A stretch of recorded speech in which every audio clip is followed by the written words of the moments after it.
안녕하세요. 건강플러스 정세윤입니다. 건강하게 살아가고자 하는 요즘 현대인들의 고민, 그중에서 체중 증가와 매일 반복되는 스트레스, 그리고 나쁜 생활 습관 때문에 몸의 불균형이 초래되기 마련입니다. 단순한 외형적인 문제보다는요, 여러 가지 성인병의 원인이 될 수도 있다고 하는 바로 이 비만의 원인을 알아보고 내 자신에게 맞는 식이와 운동법에 대해서 오늘 알아보도록 하겠습니다. 자, 오늘 이 시간 도움 말씀에 김성훈 원장님 나오셨습니다. 원장님 안녕하세요. 네, 반갑습니다. 네. 자, 원장님 오늘은 저희가 비만 치료에 대해서 자세하게 알아볼 텐데요. 네. 사실 뭐 외형적인 문제로 다이어트를 하시는 분들도 많지만 비만은 만병의 근원이다 이런 맞습니다. 말도 있지 않습니까? 실제로 우리가 비만증을 치료해야 되는 이유는 무엇일까요? 이 비만은 만병의 근원이라는 겁니다. 네. 첫째, 심장에 부담을 많이 주게 됩니다. 네. 그래서 우리가 동맥경화, 심장병, 고혈압은 비만인들이 정상인보다 2배나 많습니다. 그렇군요. 그다음에 체중이 늘어난 만큼 그 심장이 해야 될 일도 많죠. 네. 그래서 심장이 항상 과부하가 되죠. 그래서 단 5kg만 뺀다고 해도 심장이 수축혈압이 10, 그다음에 이완기혈압이 5 정도 떨어지게 됩니다. 그렇군요. 그다음에 이 비만으로 인해서 혈관 속에 그 기름기가 노폐물. 많이 끼죠. 네. 그래서 우리가 이것을 뭐 우리가 그 중성지방, 그다음에 고콜레스테롤증 이런 것들을 해서 그 혈관 속에 노폐물이 많이 끼게 되면은 이렇게 끼게 되거든요. 그럼 이런 것들이 좁아지면서 심장에서 끼면 관상동맥이 좁아서 협심증이 되고, 네. 만약 뇌혈관에 낀다면은 요거 좁아지면서 막혀지면서 뇌졸중의 네. 원인이 되기도 합니다. 그다음에 그 간도 있죠. 네. 간에도 지방간이 쌓여서 이 지방간이 점점 진행해서 간경화, 심지어는 간암까지 진행되는데, 그렇군요. 보통 이런 경우가 가속화된다는 겁니다. 그래서 네. 이 간뿐만 아니라 혈관 속에도 끼게 되는 것이고요. 그다음에 그 남성들이라든가 여성들한테도 스태미나하고도 관계됩니다. 그래서 남성들은 그 남성 불임증의 원인도 되고요. 여성들에 있어서는 생리불순, 네. 월경의 이상, 자궁 내막의 이상, 그 당뇨병이 있죠. 네. 당뇨병도 상당히 비만하고 관계가 깊죠. 그래서 그렇군요. 일반인보다 3, 4배 이상 더 높게 나타나고요. 복부 비만이 있으면 10배까지 당뇨병이 더 높아지게 됩니다. 일반인보다. 그다음에 비만하게 되면 가장 또 남자들한테 여자들한테 많이 있는 증상이 코골이입니다. 그다음에 이것으로 인해서 수면 무호흡 증상도 생기고요. 네, 굉장히 위험하죠. 그래서 이 비만증이 있으면은 보통 사람보다 약 15배에서 30배 정도의 무호흡 증상이 발생된다는 보고도 많이 있습니다. 그렇군요. 그다음에 이것이 암과도 친해집니다. 그래서 대장암이라든가 그다음에 난소암, 뭐 이렇게 여성들은 자궁암 이런 것들이 관계가 되고 그 만병의 원인이 되기도 하고요. 네. 그다음에 이제 우리가 체중 증가로 인해서 이 무릎 관절이 있죠. 무릎 네. 관절이 상당히 부담이 되죠. 부담이 되겠죠. 그렇죠. 우리가 그 5톤이 지나된 게 대한 교각에 8톤짜리 트럭이 생기면 교각은 무너나게 됩니다. 그렇죠. 이 무릎이하로 우리가 체중이 한 10kg, 20kg만 늘어나도 무릎에 부담을 주고요. 그다음에 담낭의 문제로 해서 담석증의 원인도 되고요. 그다음에 그 비만으로 인해서 자신감 결여, 그다음에 우울증, 적응장애 이런 히스테리 이런 것들도 생기게 되고요. 네. 특히 성장기 아이들한테는 자신감의 상실과 어떤 자기 비하, 어떤 그런 것들도 나타난다고 이야기를 하고 있습니다. 네. 그래서 현대 비만들은 그 단순히 어떤 미모적인 문제보다는 난치성 생활 습관의 변화, 그다음에 대사장애 증후군 이런 것들과 관계되기 때문에 반드시 치료해야 될 질병 중에 하나라고 생각됩니다. 네, 말씀하신 것만 들어봐도 신체적인 문제뿐 아니라 정신적인 문제까지 초래할 수 있기 때문에 정말 비만이 위험하지 않을까 이런 생각을 해봅니다. 자, 그러면 우리가 비만 치료를 할 때 있어서 살을 뺐지만 다시 가장 무서운 게 요요 현상이 오는 것 아닐까 싶거든요. 요요 현상을 방지할 수 있는 비만 치료법이 존재하는 걸까요? 오늘의 주제가 바로 다이어트를 하게 되면 우리가 메비우스 띠 알죠? 네. 끊임없이 반복하는. 그렇죠. 반복하는 메비우스 띠를 끊어내자는 겁니다. 과거에 내가 기억된 체중이 있죠. 내가 70kg였다고는 우리가 10kg 감량했다는 거죠. 그런데 네. 한두 달 전에 그 체중을 내 몸이 기억하고 내가 기억하고 있다는 거죠. 그러면 다시 올라가게 됩니다. 이렇게 요요. 그런데 내가 지금 70kg에서 60kg 뺐는데 이것을 현재 60kg를 내 기억 체중으로 만드는 과정이에요. 그래서 이것이 바로 체중 조절점, 그 다음에 그걸 바로 세트 포인트, 라는 그 개념입니다. 도대체 우리가 살을 빼긴 뺐지만 실패하는 이유가 있다면 무엇이 있을까요? 자, 그냥 봐볼까요? 네. 여기 지방이 1kg짜리입니다. 1kg나 된다고요? 예, 네. 요거 1kg. 10kg 뺀다면은 요걸 10개를 빼는 것입니다. 그렇겠네요. 예. 그런데 이 지방이 1kg가 9,000kcal입니다. 이 하나에 9,000kcal. 예. 네. 우리가 하루 먹는 것이 보통 여성들이 1,800kcal를 먹습니다. 네. 그런데 요것이 자 보면은 요것은 3kg짜리 지방 덩어리입니다. 어마어마하네요. 그렇죠. 네. 우리가 일상생활 하면서 15일을 아무것도 안 먹어야 요걸 3kg를 한 달 동안 뺄 수 있는 거죠. 15일을 안 먹으면 사람이 죽잖아요. 그렇죠. 네. 그 다음에 이걸 빼기 위해서 우리가 3시간, 하루에 3시간 그 스피닝 같은 아주 격렬한 운동, 하루에 3시간씩 해야 이것이 한 달에 3kg 받는 겁니다. 네. 얼마나 어려운 과정입니까? 그래서 사실은 이 빼는 과정이 아주 힘듭니다. 그래서 우리가 더 중요한 것은 방금 전에 요요 말씀하셨잖아요. 열심히 해서 뺐는데 다시 한두 달 후에 다시 요요 된다는 것이죠. 여기서 요요가 될 때 더 중요한 것은 내 몸이 10kg를 뺐는데 10kg를 찐 것이 아니라 내 몸이 놀라요. 그리고 11kg, 12kg가 쪄버려요. 마치 그건 뭐하고 똑같냐면 사업하는 남편이 있는데 그 어떤 그런 금전적으로 돈을 많이 벌어다 줄 때는 많이 벌어다 주는데 네. 안 벌어다 주면 부인은 어떻게 하겠어요? 힘들죠. 그러니까 거기서 어떻게 하겠어요? 저축을 하게 되는 네. 거죠. 언제 벌어줄 거니까. 이런 개념하고 비슷합니다. 그래서 우리가 가장 중요한 것은 또 강조하지만은 체중 조절점, 세트 포인트를 완성해야 한다는 것입니다. 그렇군요. 자, 지방이 방금 말씀해 주신 것처럼 1kg에 9,000kcal나 된다고 하니까 정말 이걸 빼기가 어려울 것 같다. 이런 생각을 해봅니다. 자, 우리가 다이어트를 하시는 분들 가운데 비만 치료법으로 운동요법이나 식단요법, 그리고 뭐 식이요법, 절식 이런 것들을 좀 선택하시는 분들이 많아요. 실제로는 이런 방법들 어떤가요? 자, 우리가 보통 그 여성들이 먹는 칼로리가 1,800kcal를 하겠습니다. 네. 살 빼는 방법은 이 1,800kcal보다 섭취된 칼로리보다 더 많이 쓰면은 내 몸에 저축된 것을 써서 되고요. 네. 또 하나는 식단을 조절해서 식사의 양을 줄여서 그렇죠. 섭취된 칼로리를 줄이는 방법입니다. 네. 모든 분들이 이야기하는 것이 네. 너 운동 안 해서 살쪄. 그렇죠. 그런 말을 많이 하죠. 그렇죠. 방금 전에 말씀드렸다시피 이런 하나를 빼기 위해서 우리가 3시간 하면은 하루에 이것을 운동을 스피닝 같은 운동을 하면 0.1kg가 빠집니다. 네. 0.1kg는 900kcal예요. 네. 그러면 우리 1,800kcal를 먹은다 했잖아요. 900kcal면 반절이잖아요. 그렇죠. 그래야 하루에 0.1을 빠집니다. 그래서 이것을 10일 동안 심한 운동을 해줘야 1kg가 빠는 거예요. 네. 운동선수들이 그만큼 평상시에 썼기 때문에 내가 체중 유지가 됐던 것이지 요즘은 그만큼 운동 안 하잖아요. 네. 그런데 먹는 습성은 비슷해요. 그러니까 계속 살이 붙는 거죠. 그래서 이렇게 예전에 비해서 보면 상당히 살이 많이 쪄 있는 모습을 볼 수 있습니다. 그래서 운동선수들도 노력을 해야만이 옛날의 체중을 유지할 수 있다. 그만큼 써야 된다는 거죠. 네. 그 다음에 또 하나가 우리가 그 식단 변경이 있어요.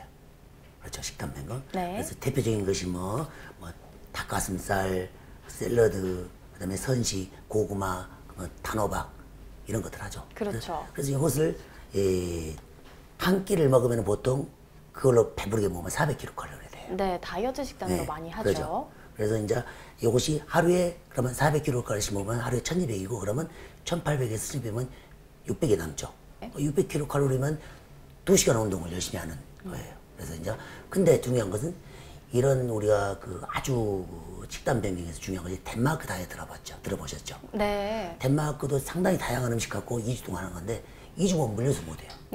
그런 고민을 하시는 분들 많아요. 그렇죠. 네. 물려서 못 하고 이제 닭가슴살 먹으면 한 2, 3주 하면은 닭 냄새 나서 또 못 합니다. 네. 영원히 닭을 안 먹을 수도 있어요. 이런 식으로 상당히 이것도 힘들다. 그 다음에 절식이 있어요. 절식. 단식 절식. 근데 이것은 저녁에 600kcal죠. 한 끼가. 네. 안 먹는다는 거예요. 그러면 현대인들이 모임은 주로 언제 있습니까? 저녁에 있죠. 자, 네. 그러면 절식을 한다면 저녁을 안 먹어야 되는데 그러면 사회생활을 할 수 없다는 거죠. 현실적으로 이런 단식, 뭐 절식, 운동 이런 것들은 상당히 힘든 구조를 가지고 있어요. 그래서 제가 추천하고 싶은 것이 반식입니다. 네. 우리가 600kcal 먹는데 반식에서 300kcal씩. 아, 조금만 먹는다는 그렇죠. 거죠. 예, 무엇이든지 무슨 음식이든지 반절씩 먹기 위해서 반식하는 것을 추천드리고요. 이것은 뭐 특별히 뭐 가린 음식이라든가 그런 거 없고요.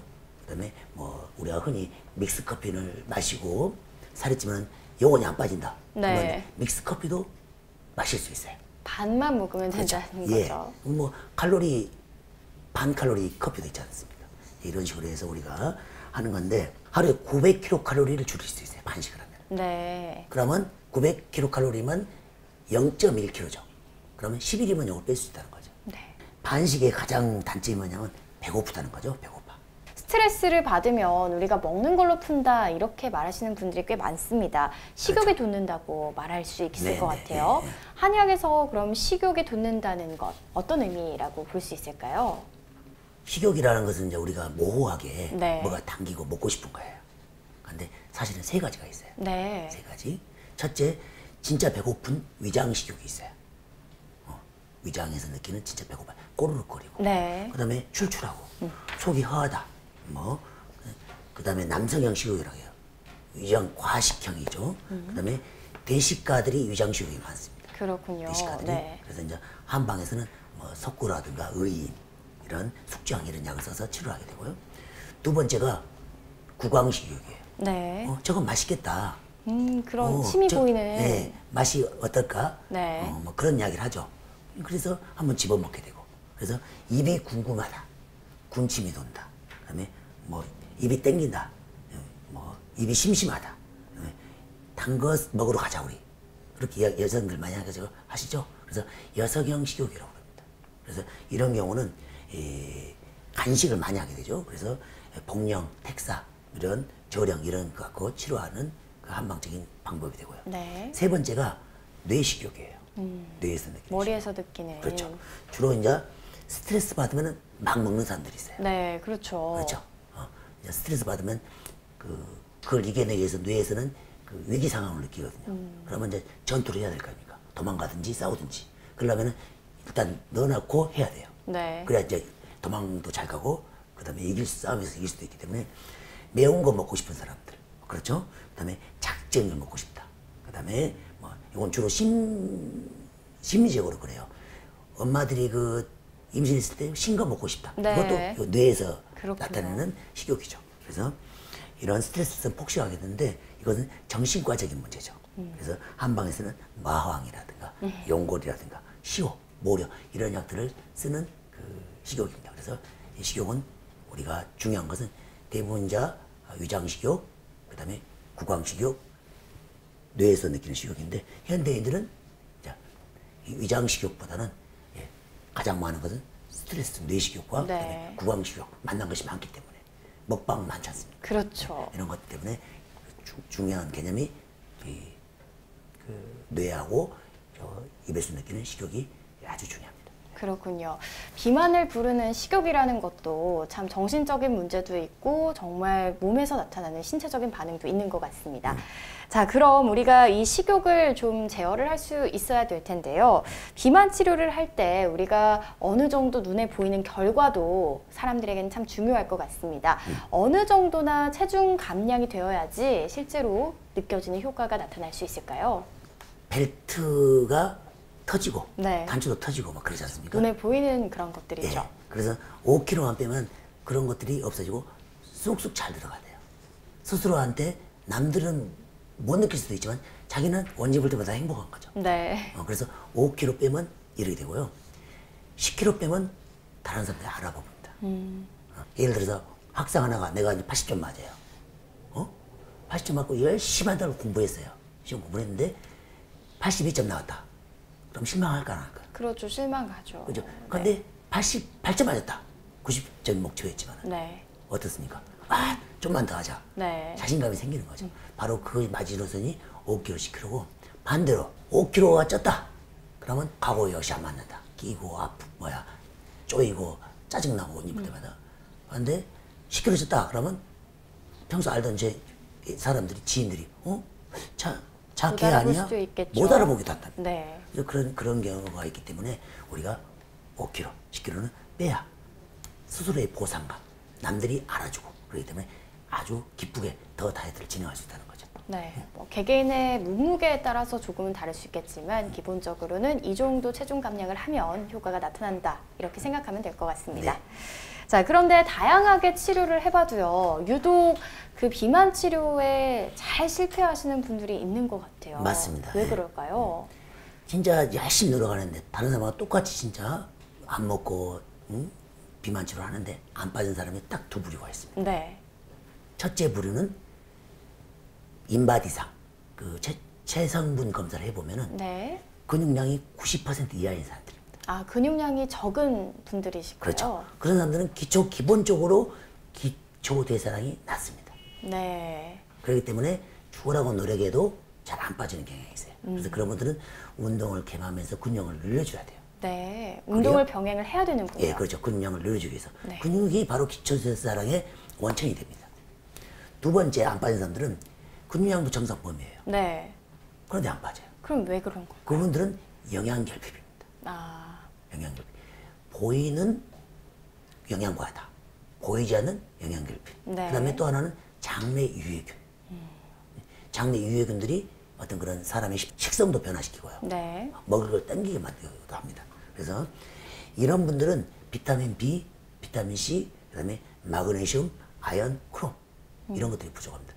이 성분들이, 이 미네랄들이 지방 세포를 태워서 에너지로 만드는 촉매 역할을 하는 거죠. 네. 근데 이것이 촉매 역할을 못하니까 지방을 분해하지 못하는 겁니다. 그래서 막 살만 더 찌고 네. 그런 현상이 되는 것입니다. 이런 분들은 그러니까 영양소를 충분히 함께 섭취해줘야 된다는 당연한 거죠. 말씀이죠. 네. 자, 영양 불균형 그리고 근육량이 적으신 분들의 경우에는 똑같은 비만 치료를 하더라도 더 효과가 적을 수도 있다는 그런 사실을 말씀해 주셨습니다. 자, 그럼 우리가 올바른 비만 치료를 했음에도 불구하고 어쩔 수 없이 찾아오는 이 요요가 오는 원인에 대해서도 다시 한번 짚어주시죠. 네. 이제 그 7, 80kg인 분이 열심히 두세 달 노력해서 10kg 빼서 감량을 했어요. 네. 근데 이 70kg가 내 몸무게야죠. 10kg 뺐으니까. 근데 그렇죠. 내 몸, 뇌는 그것을 내 몸무게라고 생각하지 않는다는 겁니다. 기억 체중이라고 있습니다. 네, 원래대로 돌아가려고 그렇죠. 한다는 걸까요? 한두 달 전에 감량 전에 체중을 내 체중으로 생각해요. 네. 그러니까 다시 막 내 몸을 찌우려고 노력을 해요. 이걸 기억 체중이라고 합니다. 보통 이 기억 체중을 없애기 위해서는 집중 감량, 그 다음에 유지 관리가 필요합니다. 그래서 이것을 최소 5개월 정도야 과거의 기억 체중이 지워지고 현재 70kg면 10kg 감량된 체중이 기억되는 겁니다. 네. 그것이 우리가 그것을 그 유명한 체중 조절점, 그 다음에 그 세트 포인트라고 표현합니다. 자, 그럼 비만 치료를 하시는 분들은 어느 정도 기간을 두고 치료를 지속해야 될지도 궁금해 하실 것 같습니다.